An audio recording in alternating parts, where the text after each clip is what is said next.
Advocate Abu Hena রাজিক, আমি একটা বিষয় নিয়ে আমি দেখছি যে মামলার রায় সরাসরি বিটিভি থেকে প্রচার করা হবে এবং এই মামলার কার্যক্রমও অনেকটা বিটিভিতে প্রচার করা হয়েছে। এই যে এর আগে তো কখনো আমরা দেখিনি যে কোনো আদালতের কার্যক্রম কিংবা রায় বিটিভি কোনো টেলিভিশনে প্রচার করা হয়েছে, এবার প্রথম করা হচ্ছে। এটি আপনি কি স্বচ্ছতা নাকি আসলে রাজনৈতিক কোনো কারণ আছে, আপনার কাছে কি মনে হয়? ধন্যবাদ আপনাকে এবং আমার অত্যন্ত বন্ধুবর খুব ঘনিষ্ঠ একজন ভাই, আমার ভাই বন্ধু মাসুদ কামাল,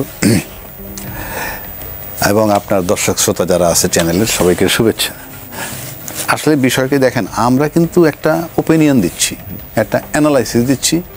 ইট may be wrong, it may be right, তো চেষ্টা করবো আমরা সবাই এই যৌক্তিকভাবে।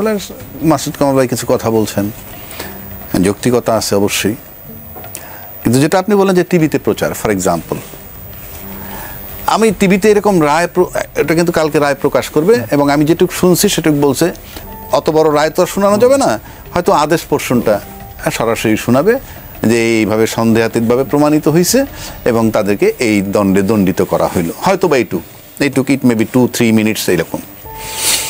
তো যেটা আপনি বললেন যে এরকম আগে আমরা দেখি নাই, বা আমি ধরা যাক রায় প্রচার করা হইল কালকে, এইটা আমি দেখছি কিনা জানি না, তবে আমরা এক্সিকিউশনের যে বিজয়, মানে বিনোদন, সেটা আমরা দেখছি। আপনি রাষ্ট্রীয়ভাবে পানিশমেন্ট দেন, আইনের মাধ্যমে পানিশমেন্ট দেন, মৃত্যুদণ্ড দেন, বিষয়টা কিন্তু হৃদয় বিদারক। হৃদয় বিদারক মানে আপনি একটা লোককে তুলে নিয়ে মৃত্যুদণ্ড দিবেন। তো এই যে আলাপটা আমরা আজকে করছি, এখন ধরেন এর আগে এই যে যুদ্ধ অপরাধীদের বিচার করা হয়েছে, জাস্টিফাইড, আপনি বিচার অবশ্যই করতে পারেন, কিন্তু ইভেন বঙ্গবন্ধু হত্যা মামলার বিচারগুলো আমরা দেখছি, সব বিচার হতে পারে, হওয়া উচিত। যেমন এই যে জুলাই আন্দোলনের সময় বলা হয় যে পুলিশ হত্যার বিচার নিয়ে কথা, সেগুলোরও বিচার আসা উচিত, সেটা ঠিক আছে, সেগুলো নিয়ে। কিন্তু আমরা কিন্তু দেখছি সেই যে এক্সিকিউশনটা যখন এক্সিকিউট করে, 3 দিন আগে আমরা পত্রিকায় নিউজ পাইতাম ম্যানিলা রোপ, পাকা কলা মাখতেছে। এই যে পাকা কলা মাখতেছে, এটা কিন্তু যেই ভদ্রলোকের মৃত্যুদণ্ড হবে সে যেমন শুনতেছে, তার পরিবারও শুনতেছে। বিষয়গুলো খুব টাচি ইস্যু, কারণ লোকটা মরে যাবে। এখানে আপনি শয়তান ফেরেস্তা আইনেন না, আমি বলছি শাস্তি হইতেই পারে রাষ্ট্রীয়ভাবে মৃত্যুদণ্ড। আমি ব্যক্তিগতভাবে যদিও রাষ্ট্রীয়ভাবে মৃত্যুদণ্ড পছন্দ করি না, সেটা ভিন্ন কথা। তখন আমরা দেখতাম এইটা বলছে, তারপরে বলতো এরকম যে ম্যানিলার তো গেলই, এরপর যেদিন ঘটনা ঘটবে, এই জেলার প্রবেশ করলেন, এই ম্যাজিস্ট্রেট প্রবেশ করলেন, এই আইজি প্রিজন প্রবেশ করলেন, এই কফিন বক্স অ্যাম্বুলেন্স যাচ্ছে, এই যে বিষয়গুলো, এবং সবাই কিন্তু আমরা কাজ ছেড়ে, আপনারাও টোটাল এমন কোনো, সব মিডিয়ায় ধারাবাহিকভাবে প্রকাশিত হয়েছে এবং মিডিয়ার কাছেও সেটা তখন মনে হয়েছিল একটা বিশাল একটা কিছু করতেছে। আমি মিডিয়ারও দোষ দিচ্ছি না, যখন যেভাবে বিষয়গুলোকে নিয়ন্ত্রণ করতে পারে, কিন্তু বিষয়গুলো ভালো ছিল না, টাচি ইস্যু ছিল, খুবই হৃদয় বিদারক। কারণ একজন সন্তান দেখতে তার বাবাকে ঝুলাবে, কফিন বক্সটা গেছে, এই যে বললেন জাজমেন্ট প্রচার করা আর এই এক্সিকিউশন দেখানো, আমরা অনেক আগে দেখছি এক্সিকিউশন। আমার মনে হয় মাসুদ কামাল ভাইয়েরও মনে আছে, আমরা দেখতাম সাধারণত 12টার পর কাক ডাকা ভরে মৃত্যুদণ্ড কার্যকর হয়ে যেত, পরদিন সকালে সিম্পলি নিউজ আসতো এই যে অমুকের মৃত্যুদণ্ড কার্যকর করা হয়েছে, দ্যাটস অল।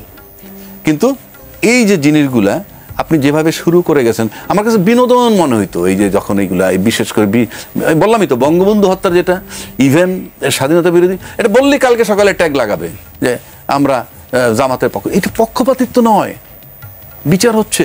শেখ হাসিনারে যদি, আমি কথা বলি যে কাউকে যদি আপনি এক্সিকিউশন দেন আর এরকম করেন, আজকেও যদি করেন, আমি একই রকম বিরোধিতা করব, এটা বিনোদন নয়। এইবার আসেন, মাসুদ কামাল ভাই যেমন বললেন যে এর ফলাফল কী হবে।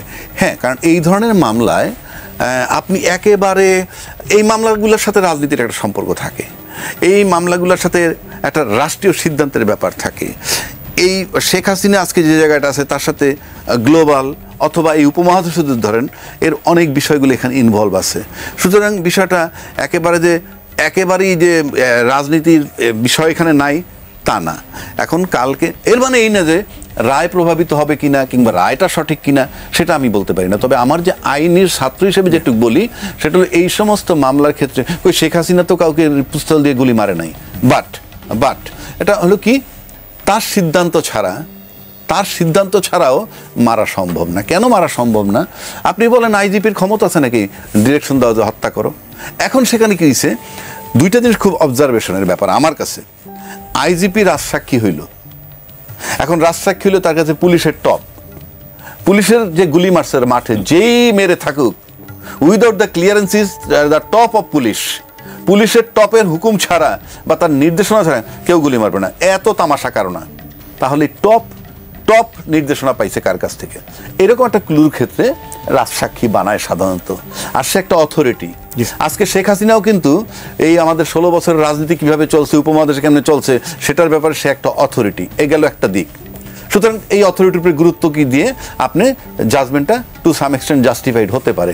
আর একটা পার্ট, শেখ হাসিনা কিন্তু অনেক ভিডিও ক্লিপ আমরা পাইছি গত 1 বছরে, এর এই ডাইরেকশন দেয়, ওর এই ডাইরেকশন দেয়। এখন পর্যন্ত কিন্তু আমরা এই কথা কোনোদিন পাই নাই, বা অন্য যারা কেউ কিন্তু এখন কিন্তু এই একটা কথা কিন্তু আসে নাই যে আমার বিরুদ্ধে আইজিপিরে কাস্টডিতে রেখে আমার বিরুদ্ধে রাজসাক্ষী বানিয়ে আমাকে আসামি করা বা অপরাধী প্রমাণ করা হচ্ছে। এই ভিডিও কিন্তু আমরা কেউ পাই নাই। এটা হয়তো আল্লাহর তরফ থেকেই বন্ধ রয়েছে, না হলে এরকম একটা ভিডিও আসতে পারতো। এখন আজকে রাত্রে আসলে আর সেই রেজাল্টটা হচ্ছে না।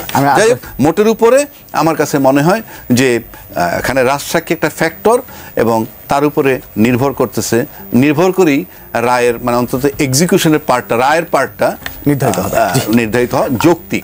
কালকে অপরাধ ট্রাইব্যুনালে, আন্তর্জাতিক অপরাধ ট্রাইব্যুনালে শেখ হাসিনার বিরুদ্ধে মামলার রায় ঘোষণা করা হবে, এবং এটি এই জুলাই হত্যাকাণ্ডের প্রথম মামলাগুলোর প্রথম রায় এটি।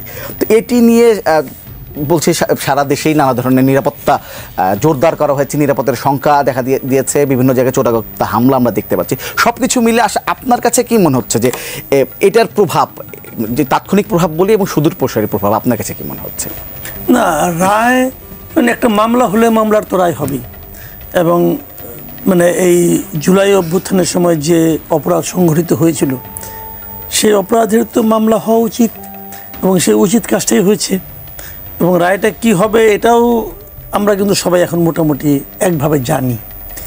এই যে মামলার শেষ হওয়ার আগেই আমরা রায়টা সম্পর্কে ধারণা পেয়ে যাই, এটা হলো আমি মনে করি একটা মামলার সবচেয়ে বড় দুর্বলতার দিক। এই কারণে যে আমরা মানে এরই মধ্যে এক ধরনের মানে আওয়াজ তৈরি হয় মানুষের মধ্যে, যেমন আগে, যেমন আমি একটা উদাহরণ দিয়ে বলি, এই আদালতের ট্রাইব্যুনাল তো আগেও ছিল।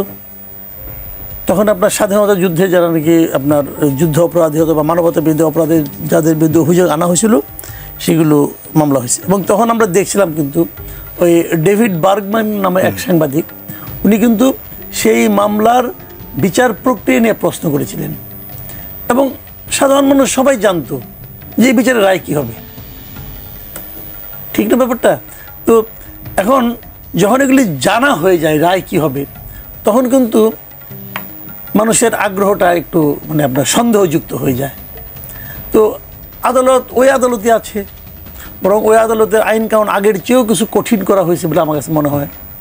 আগে যা ছিল তার চেয়েও কঠিন। আগে যেমন পলিটিক্যাল পার্টিকে তারা দায়ী করতে পারতো না, বিচার করতে পারতো না, এখন তাও করতে পারে। তো সব মিলে এই দেশে এখন যে মানে আপনার পরিস্থিতি চলছে, যারা রাষ্ট্র ক্ষমতায় আছেন তারা যে আচরণ করছেন, যে সমস্ত কথাবার্তা বলছেন, রায় তো আসলে হয়েই আছে। আচ্ছা, আপনি কি, আমি তো এটা গ্যারান্টিতে বলতে পারি এই মামলায় শেখ হাসিনাকে দোষী সাব্যস্ত করা হবে, মৃত্যুদণ্ড দেওয়া হবে, এটা আমার কাছে মনে হয়। মানে এটা হলো কি জানেন, আমি বলছি না বিচারক ও কার্যক্রম নিয়ে আমার কোনো মানে আমি কোনো সন্দেহের কথা বলছি না, কিন্তু আমার কথাটা হলো যে যেরকম একটা আবহাওয়া তৈরি করা হয়েছে, এখন যদি ধরা যাক, হাইপোথেটিক্যালি ধরেন, যদি এই মামলায় শেখ হাসিনাকে যাবজ্জীবন দেওয়া হয় অথবা মনে করেন আরও লঘু কোনো সাজা দেওয়া হয়, তাহলে কি দেশে একটা কেওয়াস তৈরি হবে না? হবে তো। কারণ এদেশে তো হাইকোর্টের বিচারক চেঞ্জ হয়ে যায় মবের কারণে, হয় নাই? উপদেষ্টা বলতেছে যে কালকে হাইকোর্টে আপনারা সবাই যান, যেখানে মব করেন। হাইকোর্টে সবাই গেছে, মব করছে, বিচারক চেঞ্জ হয়ে গেছে, অনেকগুলি বিচারকের চাকরি চলে গেছে, হয়েছে তো। এই বিচারটা কে করছে? মব করছে রে ভাই। কারণটা কি? কারণ সবাই ভয় পাইছে যে এই ঝামেলাতে আমি মেটাতে পারবো না, আর সরকারও তো এই ঝামেলা মেটানোর চেষ্টা করবে না।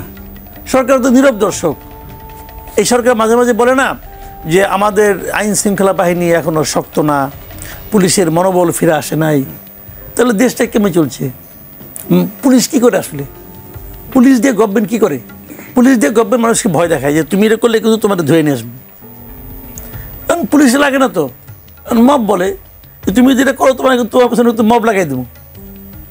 মব লাগবে, কিছুই বলবে না। এই যে কয়েকদিন আগে দেখেন, বেশি দূর যাওয়া দোকানে, এই যে 13 তারিখে ঘটনায় তো এই বিয়ের আপনার কি বলে 32 নম্বরের সামনে এক ভদ্র মহিলা, প্রৌঢ় এক মহিলা আসছিলেন, তাকে কতগুলি ইয়াং ছেলে মেয়ে ধরে পিটাইলো।